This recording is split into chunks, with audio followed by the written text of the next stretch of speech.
Welcome to Wednesday Wisdom.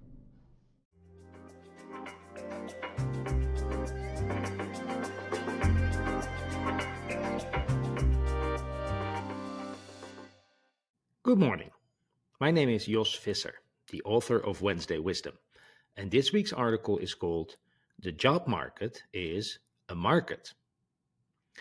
My first job was at a bank. When it came time to discuss compensation, HR sent me a letter that explained that my future job was categorized as a level 8 job and that per the collective agreement negotiated between the unions of bank employees and the organization of bank employers, my salary would be X. It was my first job. I had no idea what X meant, and I still lived at home, so I barely needed money anyway. The collectively bargained agreement also came with standard increases every year to account for growing experience, and of course there was the yearly inflation correction. It was highly organized, and nobody worried about compensation. Things definitely changed, by the way. I earn about 10x now, and I need it. Also, things are not highly organized anymore, except for Wednesday Wisdom, which appears every Wednesday like clockwork. A few years later, I worked for another bank, and by that time the shortage of IT talent was starting to hurt. Because of the constraints of the wage tables negotiated by the unions, it was getting hard for banks and other sectors of the economy that were ruled by similar agreements to pay enough money to stay competitive. There was a healthy, or perhaps unhealthy, stream of people who left these organizations to work for software bureaus. These were body shops that paid a higher salary than organizations in sectors run by collectively bargained agreements could offer, and then contracted staff out to their original employers. For example, one of my colleagues left on Friday and came back on Monday as a contractor, but now with a higher salary and with a very nice company car. He was very good and it was very nice, so we didn't begrudge him that at all. Unions were unwilling to make allowances for certain types of expertise, all in the name of fairness. In their eyes, a software engineering role that required a 4-year college degree should be paid about the same as any other role that required a 4-year college degree. Market conditions be damned. In later years, the unions grudgingly agreed to a labor market bonus. With this bonus, certain types of jobs could be offered a higher salary than other jobs that required about the same amount of education and expertise. A cursory web search indicated that this is still a thing in Holland. In one sector's agreement, I found a clause that said that the labor market bonus could be as much as 10%. This being Holland, the consent of the Workers' Council is of course required because generally people hate it when other people earn more money than they do. Even with the labor market bonus, employers had a difficult time hiring into certain jobs because there were other benefits that the body shops could offer and they couldn't, such as a company car, luxurious trips, and relatively generous expense accounts. For people who thought their skills were worth even more, there was the option to start their own one-man body shop. This came with the obvious advantage that you could bag all of the contracting hourly rate, but on top of that, you didn't have to pay certain types of social security taxes that apply to employees, but not to individuals who ran their own small businesses. I started my own one-man operation in 1992 and didn't have a regular job again until I joined Google in 2006. Examples of such social security taxes are the unemployment tax and the disability tax. Most of these one-cylinder operations, as we call them, figured they would never be unemployed, so they didn't need to pay the unemployment tax. Some, like myself, insured themselves privately for disability. Being a one-cylinder operation also came with options to lower your total tax burden by stashing any money you made but didn't immediately need in an LLC, thereby hiding it from income tax. Then the 90s happened, and the official motto of society became "Laissez le bon temps rouler." The whole economy moved in the direction of laissez-faire capitalism, and everyone in the IT sector benefited, as tech companies enjoyed the benefits of the network effect and disrupted one market after another. The world went from a few computers somewhere to lots of computers everywhere, and so the demand for people who knew how to build, program, and maintain these computers grew. On top of that, social democracy was out, and neoliberalism was in, and that ideology prescribes that everyone must get as much out of the market for themselves as possible, whatever the consequences. This had two effects. First and foremost, salaries went up because the regulations went down and the job market is, well, a market. Secondly, lots of new people entered the market, drawn in by the high prices that even a junior engineer could demand. Remember, these were the times where we had to offer equity to interns. The result of this was that anyone working in information technology did phenomenally well as the price of employment went through the roof. Everyone got accustomed to high and growing compensation as well as to other forms of payment. Free food, fun offices with pinball machines, gym membership, lots of flexibility to work from home, free shuttles to the office, unlimited PTO, generous 401k programs or pensions, employee stock purchase programs, free phones, paid for internet connection at home, and free snacks. No idea was too wild if it could help get scarce talent through the door. One often neglected insight from this is that it is really expensive to be poor. If you are struggling in a low wage job, you probably also have to buy all of your own food, pay for your own gym membership, if you can even afford it, pay for your own internet, and pay for your own commute.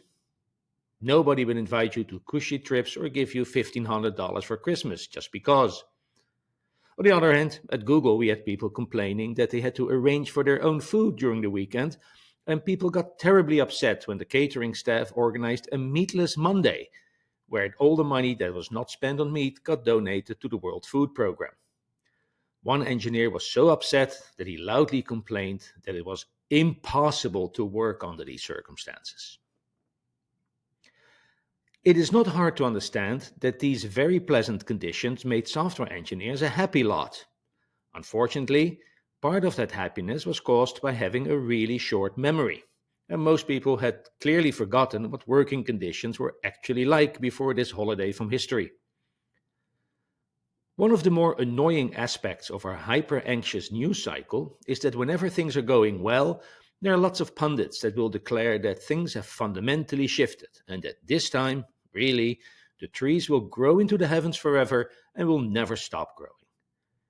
We regularly hear economists confidently declare that there will never be a recession again. Other economists have been known to state equally confidently that the economy will grow and continue to grow at this amazing pace and that everybody will be rich. The understanding that many aspects of the human experience are, in fact, a sine wave seems to go right out of the window every time we are nearing the top of the curve. Book tip: Y2K, How the 2000s Became Everything. Essays on the Future That Never Was by Colette Shade. This is a must-read book for people who grew into adulthood in the 1990s and early 2000s. And one of the essays is about the outrageous economic claims that were made at that time. The people making these confident declarations are obviously clowns and have conveniently forgotten that in a perfect market, all profits eventually go to epsilon. If there's money being made anywhere, that's either a temporary condition or a sign that there are unnatural barriers to entry, such as borders, limited availability of work visas, or state-supported monopolies. That said, companies that are on the hunt for scarce talent until very recently continue to offer ever more outrageous compensation. Free massages in the office, a concierge service to help you make restaurant reservations at the French Laundry, or a 10% pay rise for everyone. The bon temps were really rouléing. But pilots know that everything that goes up must eventually come down. And in the case of the demand-supply ratio for software engineers, that landing was rough.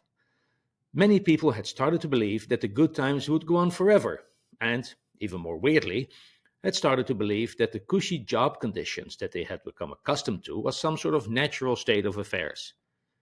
I can potentially forgive you for these mistaken beliefs if you were born after the year 1994 or so, but everyone older than that really should have known better.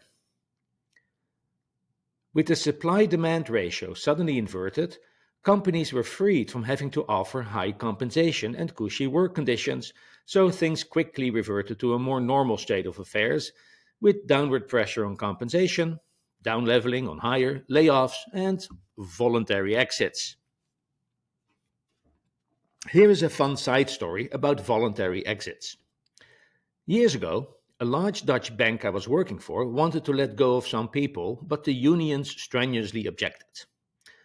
They struck a deal where 25% of people were categorized as A class and the rest as B class employees. The A class employees got a letter saying, "You're in the A class, congratulations, we're happy with you, please don't leave." The B class employees got a letter that said, "You're in the B class, we're not going to fire you, but if you leave of your own accord, you'll get a package." The result? 100% of employees were unhappy. The A class people were unhappy because they could easily get a job somewhere else and they wouldn't mind the package. The B class people were unhappy because, well, they were now officially labeled as B class. Local vice presidents had significant leeway in assigning people to either the A or the B class.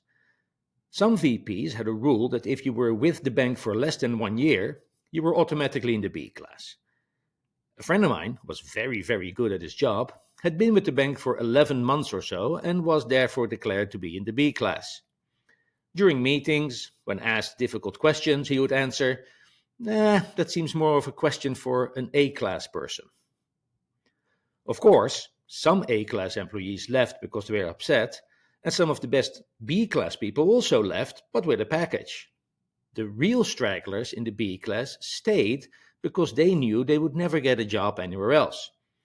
So overall, lots of employees were upset, some very good people left, and the people they most desperately wanted to get rid of stayed. I see lots of stories on LinkedIn where people are complaining about companies engaging in practices that decrease the comfort and remuneration of employees. Return to the office is a big hot button topic, but so are complaints about wage decreases, layoffs, and other practices that are inspired by companies' desire to lower their cost base in a market where there is ample supply. I fear that most of these people have forgotten that the job market is, in fact, a market. During the holiday from history, companies did not offer high salaries and cushy benefits because they wanted to be nice. They did so because otherwise they would not be able to hire any staff. Of course, you should not be afraid at all to ask a high price for your skills when they are in high demand, but you should also be ready to flex when market conditions change. You might think it dumb for companies to get all of their employees back into the office, but all things considered, that is not your call to make. If it is dumb, then the market will eventually punish these companies because they will not be able to get the best people at the best price.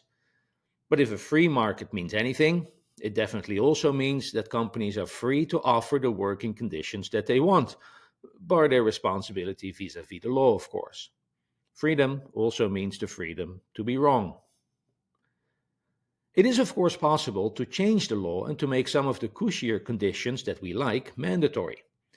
For instance, in Holland, you have a legal right to part-time work, and in Sweden, the parents have 480 days of parental leave between them, with a minimum of 90 days for the father. Everything is possible. Really, the only laws are the laws of physics. The rest is just made up stuff. But you are not free from the consequences of any choices that are made. These countries that I just mentioned have higher taxes and lower wages for the upper echelons of the job market. They have near free education, cheaper healthcare, and better retirement for most people, but also less access to experimental treatments and drugs. Really, everything is a market when you look at it from the right angle. If you think we should change the laws to change the deal between employees, employers, and the state, my advice is to become politically active. I know I am. Anyway, back to employment conditions.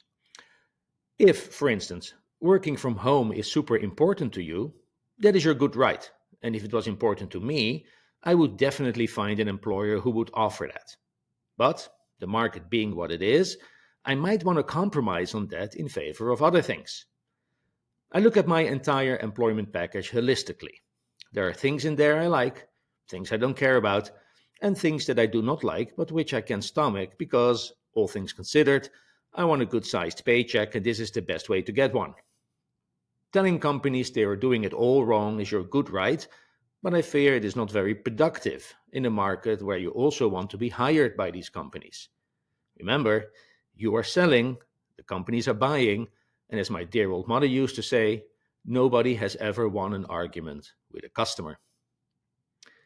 We are, sadly for us, in a time where software engineers have less market power and companies are overeager to exploit that situation to the fullest, just like we were ready to exploit the situation to the fullest when the situation was reversed. But rejoice, as long as the engines are still working, everything that comes down pretty much always goes back up again. Again, pilots know that when you are in unaccelerated flight and push on the throttle, the plane will go up. That's just physics. That said, I'm very happy I'm not a new grad these days because that surely must suck major balls.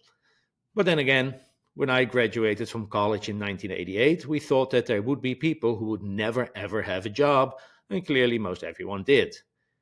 It might be a bit of a rough ride for a while, but the good times will come back. They always do. In the meantime, make sure you have a competitive offering for any prospective employers.